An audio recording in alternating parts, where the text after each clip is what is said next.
जय माता दी भक्तों। तो आज की हमारी कहानी है नवरात्रि की सच्ची कहानी। और माता रानी की कहानी आप लोगों को मैं आज सच्ची सुनाऊंगी। और जो कोई भी चैनल पर नया हो चैनल को सब्सक्राइब कर लेना, क्योंकि कहानी बनाने में बहुत अधिक मेहनत लगती है, तो हमें भी अच्छी अच्छी कहानी बनाने की प्रेरणा मिलेगी। तो चैनल को सब्सक्राइब कर लेना। प्राचीन समय में सुरथ नाम की राजा रहते थे। राजा प्रजा की रक्षा में उदासीन रहने लगे। परिणाम स्वरूप पड़ोसी राजा ने उन पर चढ़ाई कर दी। राजा सूरत की सेना भी शत्रु से मिल गई थी। परिणाम स्वरूप राजा सूरत की हार हुई और वह जान बचाकर जंगल की तरफ भागे। उसी वन में समाधि नामक एक बनिया अपनी स्त्री एवं संतान के दुर्व्यवहार के कारण निवास करता था। उसी वन में बनिया, समाधि और राजा सूरत की भेंट हुई। दोनों का परस्पर परिचय हुआ। वे दोनों घूमते घूमते महर्षि मेघा के आश्रम में पहुँचे।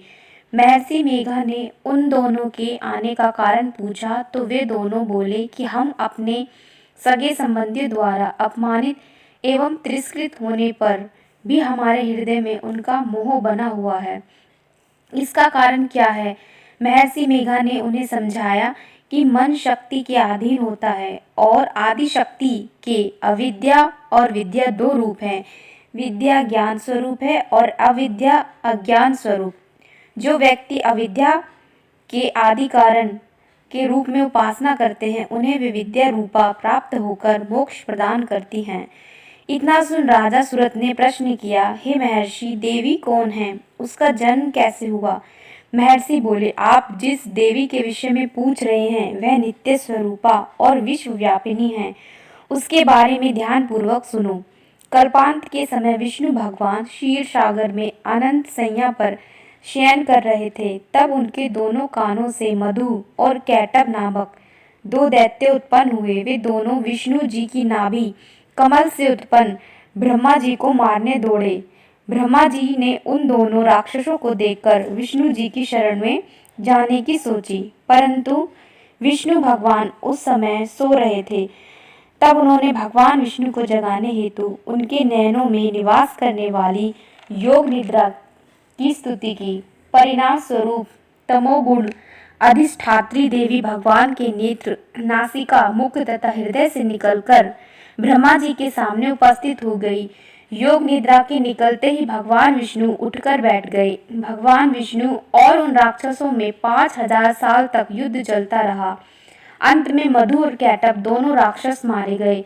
ऋषि आगे बोले, अब ब्रह्मा जी की स्तुति से उत्पन्न महामाया देवी की वीरता तथा प्रभाव का वर्णन करता हूँ, उसे ध्यान पूर्वक सुनो। एक समय देवता के स्वामी इंद्र तथा दैत्यों के स्वामी महिषासुर में सैकड़ों वर्षों तक घनघोर संग्राम हुआ।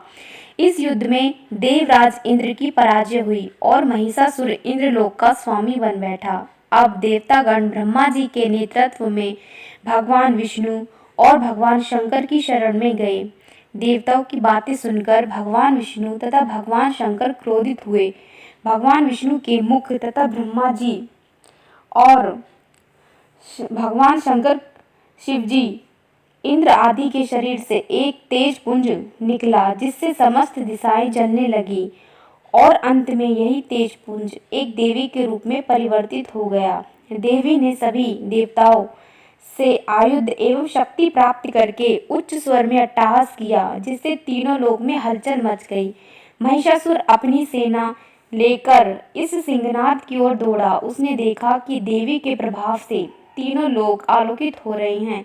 महिषासुर की देवी के सामने एक भी चाल सफल नहीं हुई और वह देवी के हाथों मारा गया। आगे चलकर यही देवी शुभ और निशुभ राक्षसों का वध करने के लिए गौरी देवी के रूप में अवतरित हुई। इन उपरोक्त व्याख्यानों को सुनकर मेघा ऋषि ने राजा सूरत तथा बनिया से देवी स्तवन की विधिवत व्याख्या की। राजा और बनिया नदी पर जाकर देवी की तपस्या करने लगे। 3 वर्ष तक घोर तपस्या करने के बाद देवी ने प्रकट होकर उन्हें आशीर्वाद दिया। इससे बनिया संसार के मोह से मुक्त होकर आत्मचिंतन में लग गया और राजा सूरत ने शत्रुओं पर आक्रमण कर विजय प्राप्त करके अपना वैभव प्राप्त कर लिया।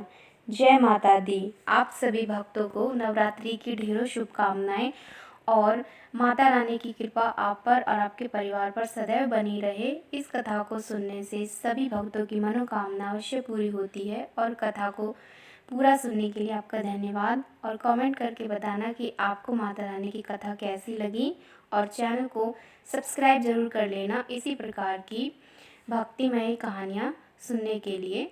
धन्यवाद दोस्तों।